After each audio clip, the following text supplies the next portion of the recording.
Bonjour à tous et bienvenue sur la chaîne de Nanto le Gobelin Noob. On se retrouve sur le fascicule 56 et sur notre partie de règles. Et on débute par les chartes d'unité, comme par hasard, des profiteurs de Thundrick. Oh, ça c'est quand même un hasard fou. Hein. Et dans ces profiteurs, évidemment, on va commencer par Thundrick et Björgen Thundrick. Donc notre personnage chef intrépide d'une bande de profiteurs, Björgen Thundrick, s'est taillé une réputation à Baraknar pour sa capacité à flairer les filons des terres or et sa détermination inébranlable à trouver les richesses.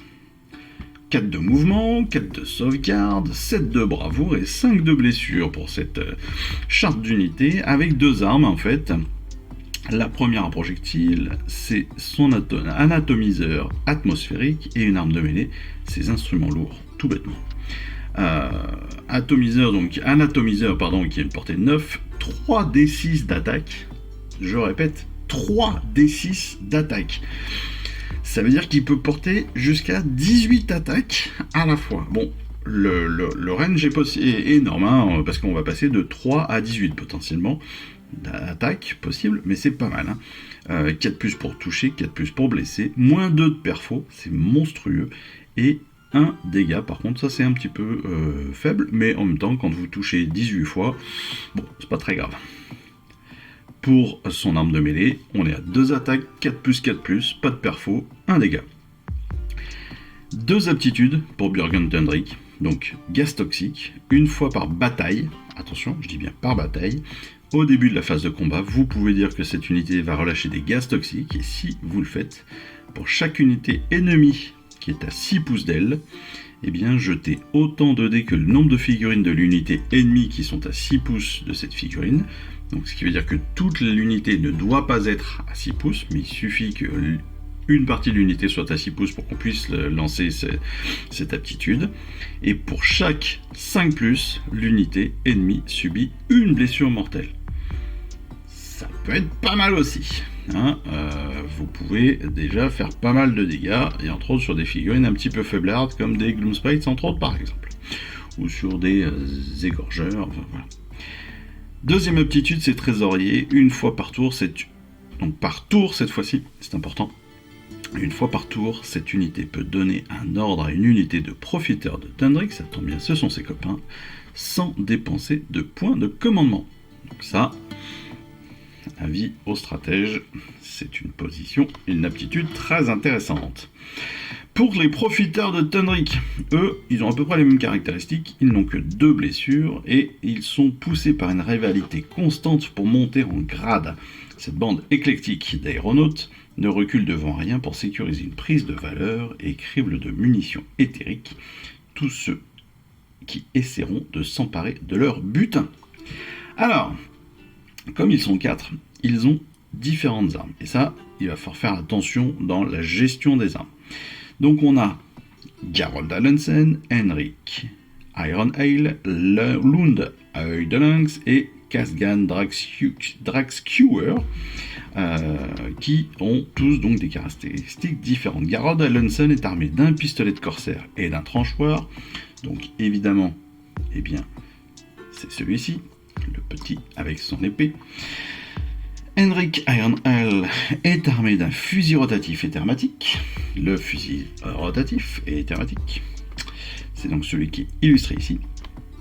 Ensuite, Lund Œil de Lynx est armé d'un fusil à munitions éthériques et d'une crosse. Donc, le fusil à munitions éthériques et d'une crosse. Et Kasgan Draxkewer est armé d'un pistolet volcaniseur et d'un stratopic. C'est évidemment notre stratogore, notre astro... je sais plus quoi. J'ai encore perdu son nom, c'est fou.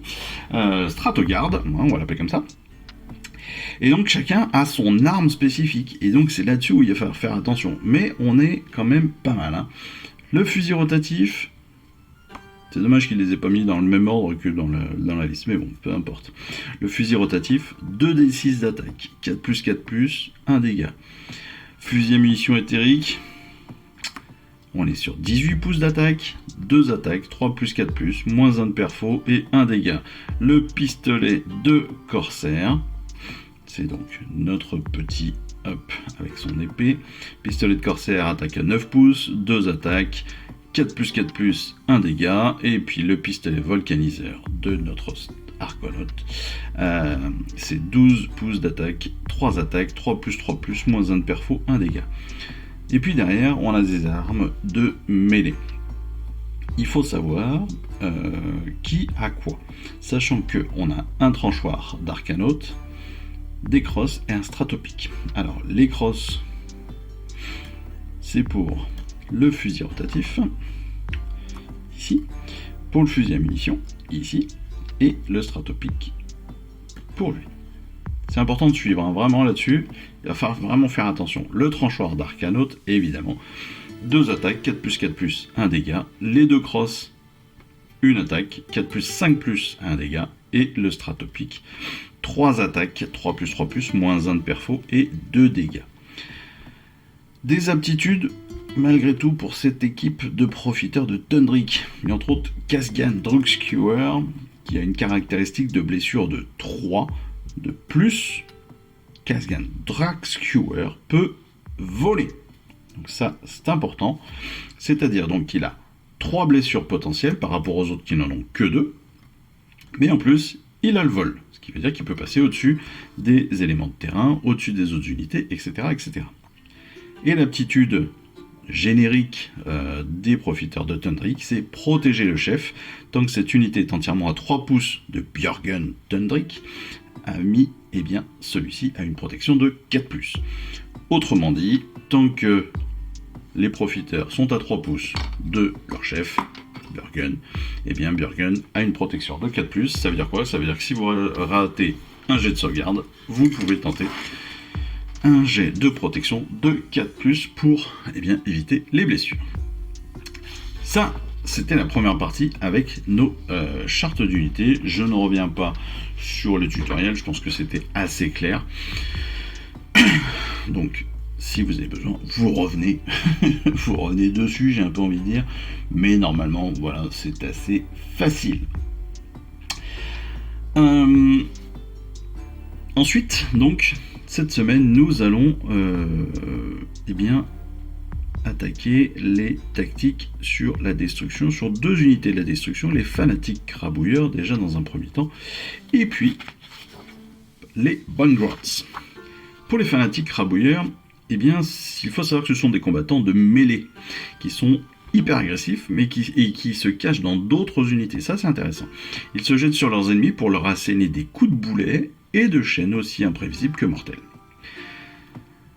Ils ont évidemment des avantages, ces fanatiques. D'abord des dégâts élevés. Ils peuvent effectuer donc un très grand nombre d'attaques avec des bons dégâts. Ils sont donc capables d'endommager des unités qui sont très coriaces, bien plus fortes qu'eux, voire d'exploser complètement une unité adverse qu'elle n'aurait même pas imaginé. Deuxième point positif, c'est que ce sont des infiltrés. Oui, parce que comme ils peuvent se cacher en fait dans d'autres unités, pour entre autres que votre adversaire ne sache pas qu'ils sont là, ce qui est super sympa, c'est que vous allez pouvoir les faire surgir à n'importe quelle phase de charge de l'un ou l'autre joueur, ce qui vous permettra de les utiliser en attaque comme en défense. D'autant plus que si je ne me trompe pas, ils ont attaque en premier, donc ça peut être super sympa. Enfin, et ça c'est le point vraiment négatif, c'est que ils ont des caractéristiques de dégâts, de mouvement et d'attaque qui sont quand même assez variables. Et c'est donc assez difficile de prévoir comment est-ce qu'ils vont réagir sur le terrain, est-ce qu'ils vont être efficaces ou pas, est-ce qu'ils vont être vraiment utiles ou pas. Le conseil qu'il nous donne, c'est que la meilleure façon d'utiliser nos fanatiques, c'est de les faire attaquer très fort et très vite. Ils vivent pas très longtemps, faut être très clair, parce que leur sauvegarde est pourrie, parce qu'ils ont qu'un point de vie, c'est pas terrible. Ils peuvent faire des sacrés dégâts, et donc ils doivent être envoyés directement contre les ennemis les plus coriaces. L'idée c'est quoi? C'est qu'on va les faire venir discrètement par d'autres unités, et que ce soit directement ou indirectement, parce qu'on peut les faire sortir pendant, on l'a dit, pendant une phase de charge, mais si l'unité adverse, si l'unité amie disparaît complètement et qu'on n'avait pas encore fait sortir nos fanatiques, on va les faire sortir une fois que l'unité a dépéri. En fait, ils vont un petit peu popper au milieu des morts, donc ça peut être intéressant, et ils vont avoir un aspect comme ça tactique, très intéressant pour pouvoir aller taper directement des grosses unités parce que vraiment ils ont un potentiel de frappe qui peut être intéressant. Mais si vous n'avez pas de chance au dé, si vous ratez vos lancers de dés, ils peuvent aussi être complètement inutiles. Et croyez-moi, je m'en suis aperçu en tournoi. Eh bien, quand ça veut pas, ça veut pas. Et quand il frappe pas, vous prenez une dérouille derrière et vous les perdez direct. Donc ça. Mais c'est hyper amusant à jouer. Les bonnes grottes, eux, ce sont des vétérans de la cavalerie des villes du Fiel obscur. Ayant survécu donc à au moins une bataille en s'accrochant au dos d'un squig en pleine charge, ces inconscients ne demandent qu'à montrer leur expertise et à foncer furieusement en brandissant leur lance meurtrière.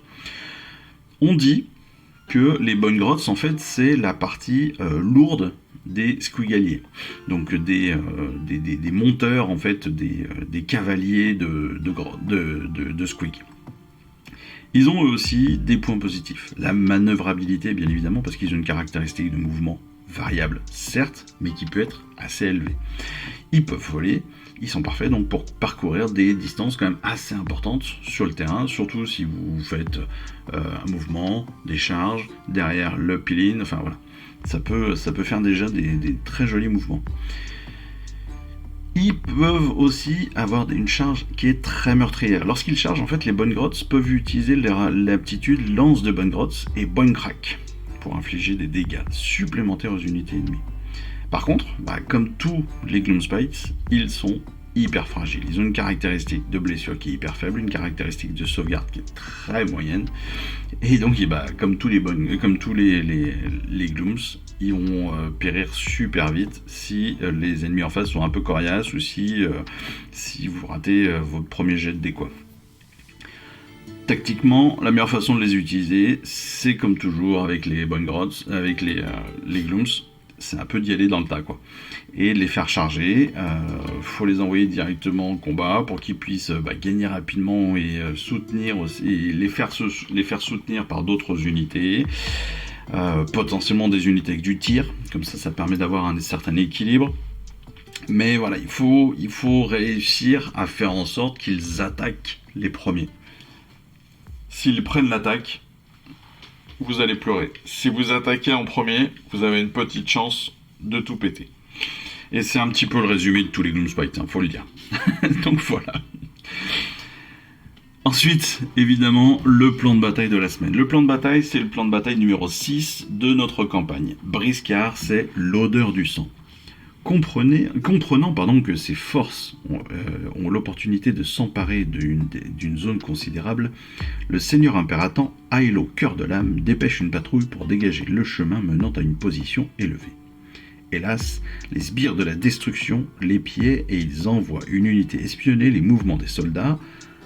Un petit groupe de rucs très discret observe leur ennemi s'épuiser à réparer la route menant aux hauteurs. Alors que les troupes de l'ordre atteignent leur destination et commencent à la fortifier, elles aperçoivent les vermines vertes qui s'éloignent en courant pour chercher des renforts. À la tombée de la nuit, les meutes de Bosquitu reviennent en masse pour frapper les croisés au moment où ils sont les plus faibles. Éreintés, les officiers d'Aelo déclament un discours vibrant, exhortant leurs troupes à se montrer sans pitié et à annihiler l'adversaire. Les commandants ennemis ordonnent la même brutalité, conscients qu'il s'agit d'une occasion inespérée de porter un coup aux éternels de l'orage et à leurs alliés. Les deux camps s'affrontent, déterminés à lutter jusqu'au dernier et ne visant rien de moins que la destruction de l'armée adverse. Donc, pour l'odeur du sang, pour cette bataille, ce plan de bataille, eh bien, on va, comme d'habitude, avoir l'opposition ordre-destruction. Ça, c'est assez classique. L'ordre a été débordé par celle de la destruction. Ils sont maintenant encerclés, mais elles restent sur une position avantageuse. Des renforts devraient arriver bientôt, mais encore faut-il survivre jusque-là. Si elles gagnent, elles pourront fortifier les hauteurs et tenir jusqu'à l'intervention des secours. Si elles échouent, évidemment, elles perdront leur campement et la route qu'elles viennent de dégager sera menacée par la progression des hordes vertes. Donc pour l'Alliance de l'Ordre, en fait, la liste d'armées va être très simple, et maintenant on commence un petit peu à en avoir l'habitude, c'est que on va avoir 2 options de héros et 4 options de troupes. Idem pour la destruction, 2 options de héros, 4 options de troupes. Le but pour la destruction, évidemment, essayer d'aller choper le territoire de l'ordre. Territoire de l'ordre qu'on va voir bien sûr une fois qu'on aura choisi nos armées. On va disposer donc notre champ de bataille. Le champ de bataille va se faire avec 3 tapis. Le déploiement au centre des 3 tapis sur les 4 carrés centraux. Le territoire de l'ordre, c'est le territoire à défendre très clairement. 3 objectifs qui seront définis ici, c'est-à-dire un au centre du terrain et 2 autres sur les côtés, sur la ligne médiane. Et pour la destruction, eh bien, le territoire de déploiement se fera sur les 2 côtés extérieurs de nos 3 tapis. En plus de ces trois objectifs, on va aussi placer à tour de rôle, comme d'habitude, une pièce de décor de notre collection jusqu'à ce qu'il y en ait 6. Comme toujours, pas moins de 3 pouces entre les objectifs et les décors, et 2 décors comme d'habitude.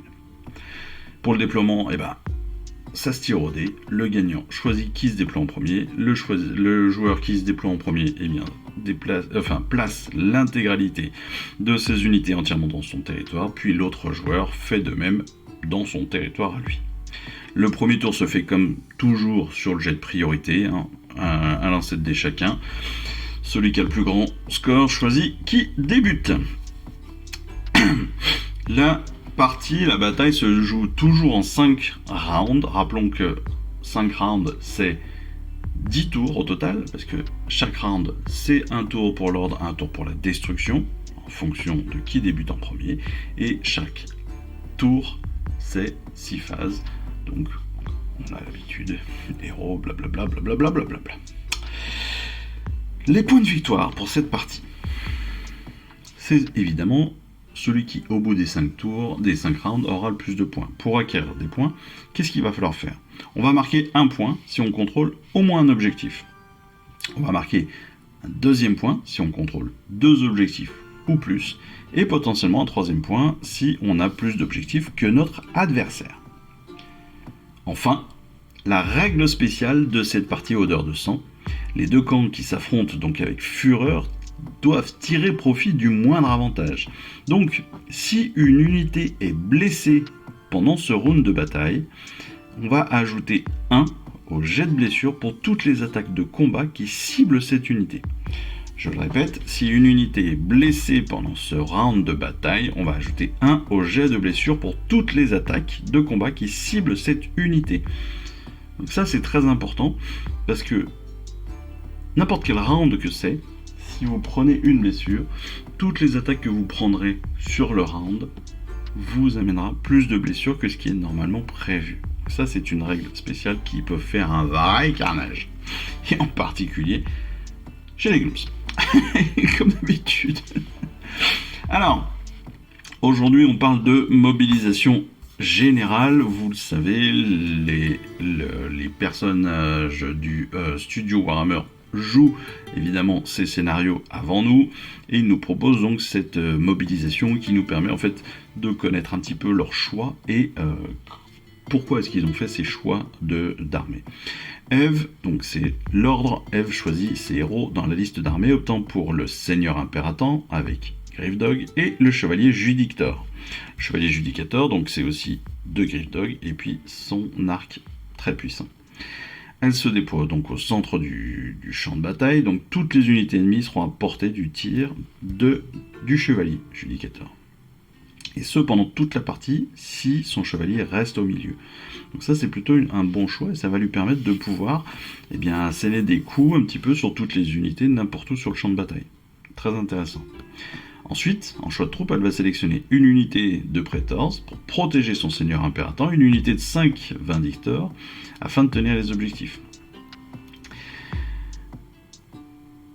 Sachant que elle ne connaît pas les choix d'armée de son adversaire, elle va aussi prendre les Griff Dog pour leur cri d'alarme et les profiteurs de Thundrick, évidemment, histoire de les essayer tout de suite.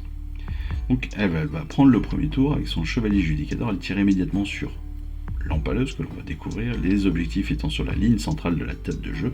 Elle va choisir de ne pas envoyer ses troupes sur celle de Yann afin de prendre les objectifs. En fait, l'idée d'Eve, ça va être d'écarter directement sur la ligne centrale ces unités afin d'aller récupérer les objectifs et donc un maximum de points au détriment de l'attaque ou de la défense de ces troupes et surtout de l'attaque des troupes adverses. Dans son choix, malheureusement l'empaleuse n'est pas détruite, ce qui l'expose à ses tirs, et par la suite elle lutte pour contrôler les objectifs qu'elle a pris face aux unités plus grandes de Yann. Cependant, les points de victoire qu'elle marque au début de la partie lui sont très utiles, et à mesure que la bataille évolue, ses troupes commencent à décimer les unités de Yann. Ça veut dire quoi ?